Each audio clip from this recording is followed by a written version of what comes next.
at that point, there was a big shift. So when I had children, the shift was that, children became my complete priority. 100%, yeah. And I had to do a job that I could be a mum as well. So I often talk about this with the children now. So I ended up doing night duty. Oh, man. Which was... difficult? Which enabled me, because I breastfed my children until about 18 months. It was quite a long time. So that was something that I did. So I had to have a job that I could... be there. Not been away too long. Yeah. They were ghastly nights. So you'd be up all day, you'd be a mum all day, you'd look after the children.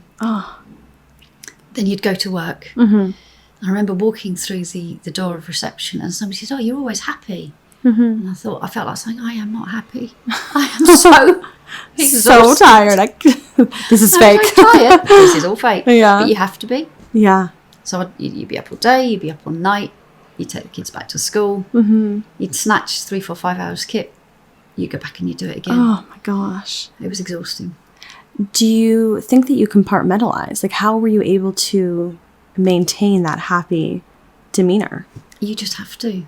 Because if you were going to be cared for, it's my responsibility. I'm a professional. You don't need me turning up and with all my stuff, or your family and saying, "Look, I feel rotten today." You just don't need that. You're going through one of the worst times of your life. I've got to be on my A game. So it was tough.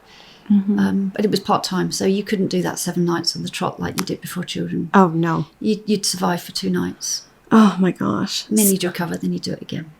And at that time, what did your children think that you did? Did you tell them that you were? Yeah. And how did you approach that conversation? So the children always knew, and they'd come in and out of the hospice as well. So I tried to be open and honest with the children about death and dying.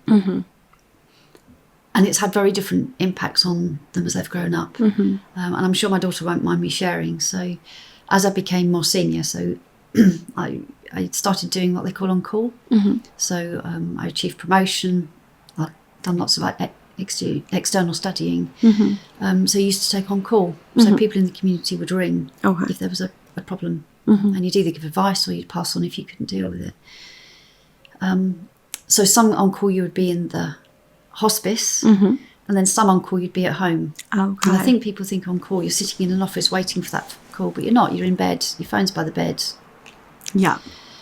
So my children were very conscious that there were crises happening in other people's life, and sometimes I'd be getting up at 3 a.m, or being out of the house, and it had a more detrimental effect on my daughter, I would say.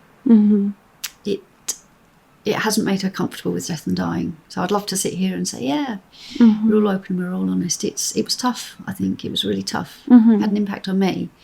It certainly had an impact on my daughter. That's interesting how, like, some people who are surrounded like that by death and dying, as you were as a child, it can make you immerse yourself in that. And then for your daughter, it was a completely different scenario. It was more scary for my daughter. Yeah.